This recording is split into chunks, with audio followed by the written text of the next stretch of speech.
The wind didn't howl. It scraped the barn like a dull knife. Harlan smelled them before he saw them, rosewater cutting the sharp stink of wet hay and horse sweat. 3 women, 3 rifles, nowhere to run. "Think you can survive us all?" the tall one whispered in the gloom. Harlan dragged the rusted file across the gelding's off-fore hoof. The sound was a harsh, rhythmic grate that buried itself in his back teeth. Pale shavings of keratin curled onto the packed dirt floor, smelling faintly of sulfur and wet earth. His lower back screamed. It was a dull, persistent throb that had settled into his vertebrae somewhere around his 40th winter. He was 52 now. The mountain cold didn't just bite anymore. It took up permanent residence in his marrow. He didn't hear the barn doors open.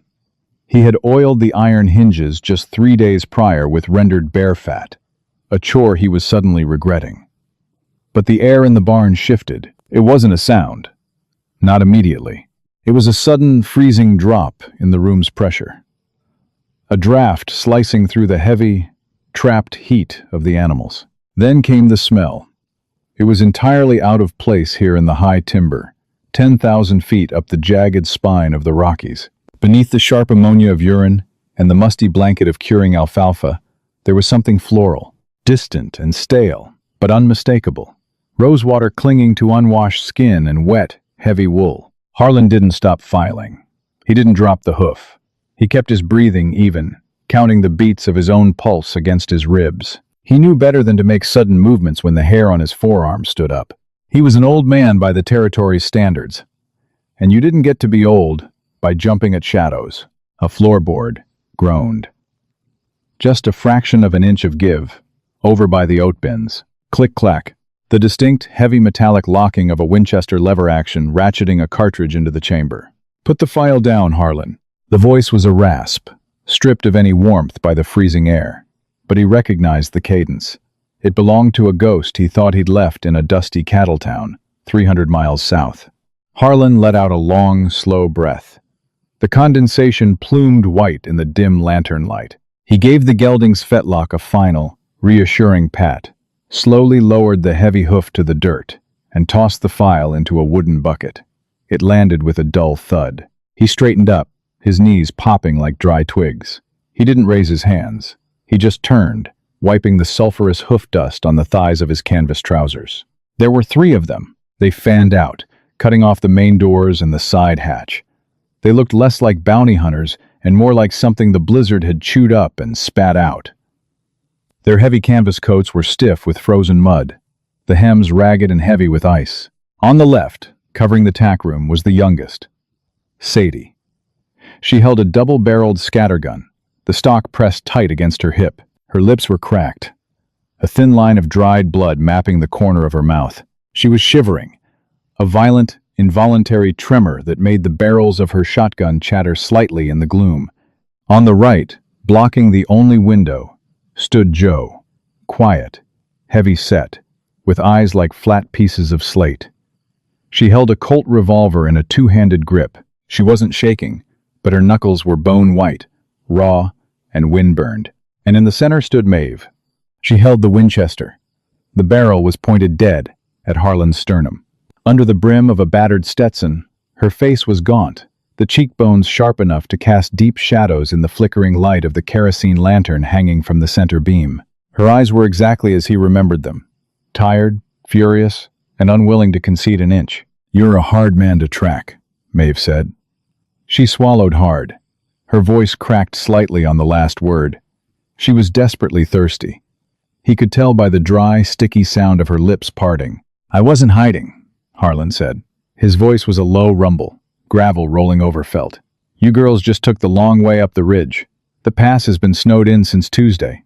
"We noticed," Sadie muttered from the left, her teeth actually clicking together. Harlan let his eyes drag over them. He wasn't a hero. The thought of drawing the heavy Remington from the holster on his hip crossed his mind, but only for a fraction of a second. The arthritis in his right thumb meant his draw was a half-second slower than it used to be. Against 3 guns, a half-second was an eternity. He calculated the geometry of the room. If he dropped left, he might clear Maeve's line of fire, take Sadie in the shoulder. But Joe would put a .45 caliber slug through his liver before he hit the dirt. It was a bad hand. "Think you can survive us all?" Maeve whispered, her finger tightening on the trigger guard. "You owe us, Harlan. You owe us blood, and you owe us the gold." "I don't have the gold," Harlan said flatly. "And my blood ain't going to do you any good. It's mostly whiskey and regret anyway." He shifted his weight. The three guns tracked the movement instantly.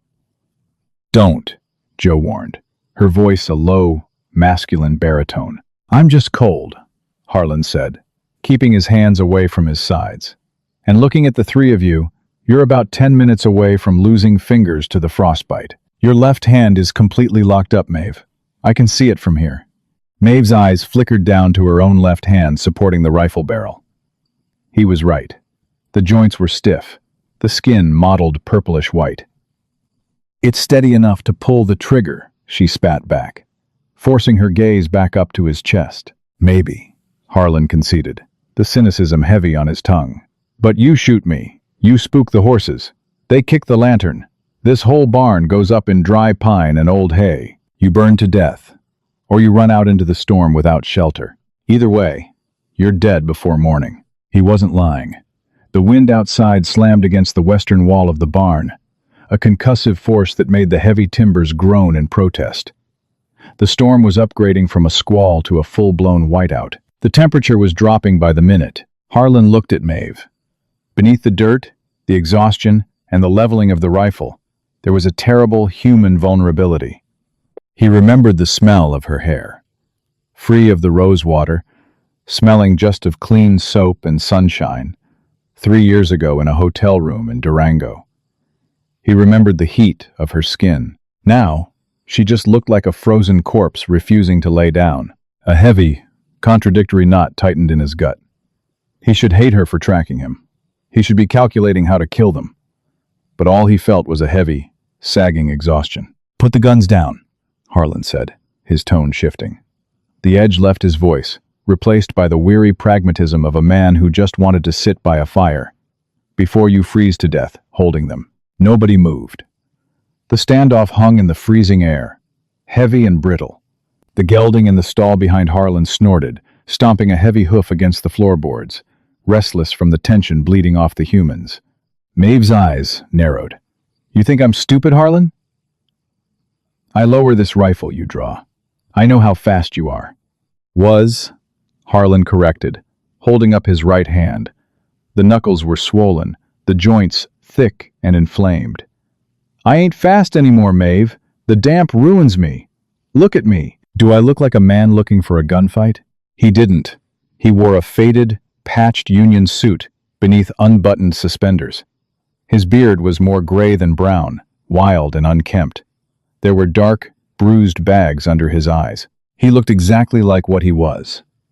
A tired man trying to wait out the winter in peace. Sadie let out a ragged, shallow cough.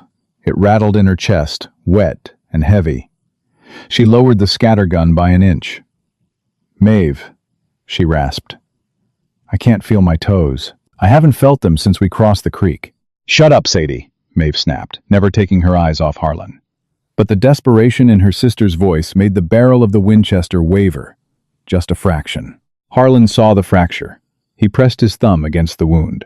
"There's a potbelly stove in the tack room," Harlan said slowly, gesturing with his chin toward the back of the barn. "I've got dry birch stacked next to it, pot of coffee on top, probably burnt to sludge by now. But it's boiling. You can shoot me, Maeve. You have every right. But let your sisters get warm first. You pull that trigger, the negotiation ends, and we all freeze." Jo stepped forward, her boots crunching on the loose hay. She didn't lower the Colt, but she looked at Maeve. The silent communication between the sisters was palpable. A desperate calculus of survival weighing against the burning need for vengeance. Maeve's jaw locked. A muscle ticked beneath her ear, tight as a rusted bolt. She hated him. Harlan could see it, a physical, living thing in the small space between them. 3 years ago, he had taken the saddlebags. He had left her tied to a bedpost in Durango with the sheriff knocking on the door downstairs. He told himself it was to save her from the gallows. He took the heat, took the stolen payroll, and vanished into the mountains so she could claim she was a hostage. But she didn't see it that way. She only saw the abandonment. Slowly, Maeve commanded, her voice trembling not from fear, but from the bone-deep cold. Unbuckle the belt. 2 fingers. Harlan didn't argue. He pinched the heavy brass buckle of his gun belt with his thumb and forefinger. The leather was stiff. He worked the prong loose, and the heavy rig holster, Remington, and 24 heavy lead cartridges slid off his hips. It hit the dirt floor with a heavy, muffled thud. He kicked it away. It slid across the dust, stopping near Joe's boots. Joe immediately put a heel on the leather, securing it. She finally lowered her Colt, letting out a long, ragged exhale that sounded like a tire losing air. "All right," Maeve whispered. She lowered the Winchester, though she didn't uncock the hammer. The metallic snick of the safety was noticeably absent. She rested the stock against her hip, leaning on the rifle slightly, like a crutch. Harlan turned his back to them. It was a stupid thing to do, exposing his spine to 3 women who wanted him dead, but it was the only way to prove the violence was paused. "Tack room is this way," he mumbled, limping slightly as he walked toward the back of the barn. The tack room was small, boarded up tight against the wind with thick, rough-hewn pine. The air inside was dense, smelling of neat's foot oil, tanned leather, and the sharp, bitter aroma of overboiled coffee. In the center sat a small cast-iron stove, its belly glowing a dull, angry orange. Harlan grabbed a rag and wrapped it around the handle of the enamel coffee pot. He poured 3 tin cups full of the black sludge. It looked like motor oil and smelled like burnt copper. The sisters crowded into the small room. The sudden shift from the freezing barn to the stifling heat of the tack room was a physical shock. Sadie dropped to the floor instantly, ignoring the dirt, and shoved her boots as close to the iron stove as she dared without melting the leather. She wrapped her arms around her knees, violently shivering as the warmth began to force the blood back into her frozen capillaries. Joe leaned against the doorframe, a hulking, silent presence. She took the tin cup Harlan offered, cradling it in both hands, letting the heat sear her raw palms. Maeve stood in the center of the room. She didn't sit. She didn't take her eyes off Harlan. He held the last cup out to her. She looked at the cup, then at his face. Her eyes tracked the lines around his eyes, the gray in his beard. "You got old, Harlan," she said, her voice stripped of the anger, leaving only a hollow exhaustion. "Time catches everybody, Maeve," he replied quietly. "Even you." She snatched the cup from his hand. Their fingers brushed. Hers were like ice, stiff and unresponsive. His were hot, rough with calluses. The brief contact sent a strange, uncomfortable jolt up Harlan's forearm, a ghost of Durango. He stepped back, putting the width of the small room between them. He leaned against a saddle rack, crossing his arms over his chest to trap his own body heat. "So," Harlan said, the silence stretching too thin, "you didn't come all this way up the mountain in November just to call me old." Maeve took a sip of the coffee. She winced at the bitterness, but the heat visibly relaxed her shoulders. The rigid, militant posture she had carried into the barn began to slacken. She was just a woman now, tired, beaten down by the trail. "We came for the money, Harlan," Maeve said, staring at the glowing orange iron of the stove. "The Durango payroll, $3,000. "It's gone," Harlan said. Maeve's head snapped up, the fire back in her eyes. "Don't lie to me." "I'm not," he said, his voice flat. "I bought this claim. Bought the cattle. The winter of '24 wiped out the herd. The money is buried in the mud out back under a pile of frozen cow carcasses." Joe shifted against the doorframe, the floorboards creaking under her weight. "Then, you better start digging, old man." Harlan let out a dry, humorless chuckle. "You can kill me. You can tear this barn apart board by board. But you can't bleed a stone, and you can't unfreeze the ground. There's no gold here." Maeve stared at him. She was searching his face for the lie, for the grifter's tell he used to have when he was pulling a fast one at the faro tables. But his face was blank. Just a tired man, stating a tired fact. She looked down at her coffee cup. The reality of their situation was setting in. They were trapped at 10,000 feet, in a blizzard, with no money, sharing a 10 by 10 room with the man who had ruined them. The wind outside hit the barn with a fresh, violent fury. The entire structure shuddered, dust shaking loose from the rafters and settling over them like snow. Harlan watched Maeve's grip tighten on the tin cup. The standoff wasn't over. It had just moved indoors, trapped in a much smaller box, surrounded by a mountain of dry powder waiting for a spark. The tack room smelled of melting snow, singed wool, and the sour tang of old sweat. Sadie's violent shivering had stopped, replaced by a terrifying, shallow stillness. Her chin rested on her chest, her breath coming in ragged, wet hitches that sounded like tearing canvas. Jo set her tin cup on the stove, the metal sizzling instantly. She knelt beside her younger sister, pulling off Sadie's soaked canvas coat. "Her skin's burning," Jo muttered, panic cracking her usually stoic baritone. "The frost is melting, but the fever's coming up fast." Maeve finally put the Winchester down. She leaned it against the rough-sawn pine wall, but kept her hand resting near the stock. She looked at Harlan. It wasn't a request for help. It was a silent threat. If Sadie died in this freezing box, Harlan wouldn't see the sunrise. Harlan didn't say a word. He pushed off the saddle rack, his knees popping, and moved toward a heavy cedar chest wedged under a row of rusted bridles. Jo's hand immediately dropped to the grip of her holstered Colt. "Easy," Harlan grunted, his voice thick with the dust of the room. "Just blankets, Navajo wool, dry." He threw the heavy, woven fabric to Jo. The dust motes danced violently in the lantern light as the blanket unspooled. He reached deeper into the chest and pulled out a corked glass bottle. The amber liquid inside sloshed, catching the orange glow of the stove. "Rye," Harlan said, pulling the cork with his teeth and spitting it onto the dirt. "Force some down her throat. It'll thin her blood, push the heat to her extremities."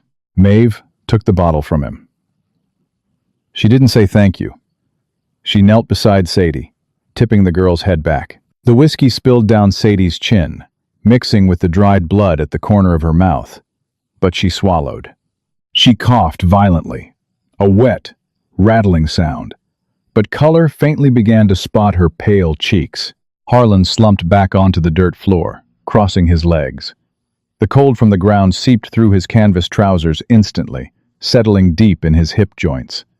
He watched the three women. They were a single organism, a tangle of desperate limbs and shared blood, fighting to keep the smallest piece of themselves alive. "Why did you leave the knife, Harlan?"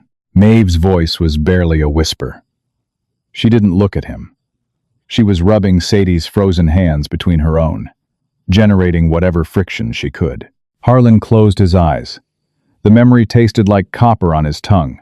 Durango, the stifling heat of the hotel room, the heavy canvas saddlebag stuffed with stolen railroad bonds and uncut double eagles. "I left the knife on the nightstand so you could cut the ropes," Harlan said, his voice flat. "You tied me to a brass bed frame," she shot back, her head snapping up. The exhaustion was gone, replaced by a sudden, venomous clarity. "You tied my wrists with rawhide. You took the bags, walked out the door, and left a hunting knife 2 inches out of my reach. The Pinkertons broke the door down 10 minutes later. I knew you could reach it," he lied. "Don't."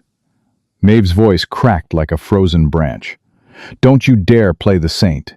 You told the sheriff I was your hostage. You told them you forced me at gunpoint. It kept you off the gallows, didn't it?" Harlan snapped, his own temper finally flaring. "You think they would have shown mercy to a woman robbing a payroll train? They would have hanged you, Maeve. The three of you. I took the heat so they'd chase me." "You took the money!" Jo bellowed, standing up so fast her head nearly clipped the low rafters. "The money was the bait!" Harlan roared back, slamming his swollen fist against the dirt. The sudden volume made the horses outside the room kick frantically in their stalls. He took a ragged breath, lowering his voice. "If I left the money, they wouldn't have cared about me. They chased the gold. They chased the man holding it." "You stripped me of my choice," Maeve said. It wasn't a shout. It was a cold, surgical strike that gutted him instantly. "We were partners, Harlan. We rode together. We bled together. And when the walls closed in, you decided I was a helpless little girl who needed saving. You made me a victim." Harlan looked away. He stared at the glowing iron belly of the stove. She was right. He had told himself for 3 years that he was being noble, that sacrificing his own freedom for hers was a heroic act. But sitting here in the dirt, smelling the stale sweat and the fear, he finally admitted the truth he'd been hiding from himself. He hadn't run to save her. He had run because he was terrified. When he heard the heavy boots on the stairs in Durango, his nerve had broken. Tying her up, leaving the knife, taking the money, it was all a frantic improvisation of a coward trying to convince himself he was a savior. "I panicked," Harlan whispered. The words felt like broken glass in his throat. "I heard the dogs in the alley. I heard the deputies on the stairs. I was scared, Maeve. I ran." The silence in the tack room was deafening, broken only by the howling of the blizzard outside. Maeve stared at him. The imposing, legendary mountain man, the hardened outlaw she had spent 3 years hunting, was gone. In his place was just an old, tired man, sitting in the dirt, entirely pathetic and entirely human. The admission extinguished the last embers of her violent rage. You can't kill a man who is already a ghost. The night dragged on, a slow, agonizing crawl through the dark. The potbelly stove required constant feeding. Harlan and Joe took turns breaking down old pine crates and feeding the splinters into the firebox. Nobody slept. The wind screamed against the barn, a high-pitched, mechanical wail that vibrated in their teeth. Sadie slipped into a feverish sleep, her head resting on Maeve's lap. Maeve stroked her sister's matted hair, her eyes hollow, staring blankly at the flickering light dancing across the walls. Around 4 in the morning, the wind suddenly died. It didn't fade, it just stopped, as if the mountain had finally run out of breath. The sudden quiet was heavy, pressing down on the barn like a physical weight. Harlan pulled himself up using the saddle rack. His legs were stiff, numb from the knees down. He walked to a loose floorboard near the back wall, knelt, and pried it up with his thumbs. He reached into the dark cavity and pulled out a small, canvas drawstring pouch. It was stained with oil and dirt. He walked over to Maeve and dropped it in her lap. It landed with a dull, heavy clink. She didn't touch it. She just looked up at him, her brow furrowed. $400, Harlan said, his voice raspy from the dry heat of the stove. Mexican silver and a few gold pieces. It's everything I made from selling the last 2 steers before the winter hit. It ain't 3,000, but it's everything I have. Maeve stared at the pouch. "I told you. We didn't come here to rob you, Harlan. We came for what was ours." "Consider it interest," he said. He limped back to his spot on the dirt and sat down heavily. "Take it, Maeve. You leave here empty-handed, you won't survive the winter in the low country. Buy food. Buy a warm room in Denver. Let Sadie heal." Joe stepped forward and picked up the pouch. She weighed it in her large hand, nodded once to Harlan, and slipped it into her heavy canvas coat. It wasn't forgiveness, but it was a transaction, an acknowledgement of a debt partially settled. Dawn broke an hour later. It didn't come with warmth, just a harsh, blinding gray light that squeezed through the cracks in the barn siding. They moved in silence. Harlan helped them saddle their exhausted horses. The animals were stiff, their coats puffy from the cold. He led his own pack mule out of the stall, throwing a heavy saddle over its back. He packed it with 60 pounds of cured venison, a sack of hardtack, and the last of his good coffee. He handed the mule's lead rope to Joe. She took it without a word. Maeve swung up into her saddle. The leather creaked loudly in the freezing air. The storm had left 3 feet of fresh, powdery snow on the ground, burying the world in a blinding, unblemished white. She looked down at Harlan. He stood in the open doorway of the barn, a ragged silhouette against the gloom inside. His breath plumed around his face. He looked older than he had the night before, defeated. "We're even, Harlan," Maeve said. Her voice was devoid of emotion. It wasn't a pardon, it was a dismissal. "I know," Harlan said. "Don't come south again." "I ain't got anywhere to go," he replied, pulling his canvas coat tighter around his neck. Maeve clicked her tongue, turning her horse toward the tree line. Joe and a heavily blanketed Sadie followed. The horses plunged through the deep drifts, their hooves churning up clouds of crystalline powder. Harlan stood in the doorway and watched them go. He didn't move until they were just dark specks against the blinding white spine of the ridge. The cold bit into his face, stinging his cheeks, but he didn't go inside. He just breathed in the sharp scent of pine needles and frost, listening to the vast, empty silence of the mountain he had finally earned.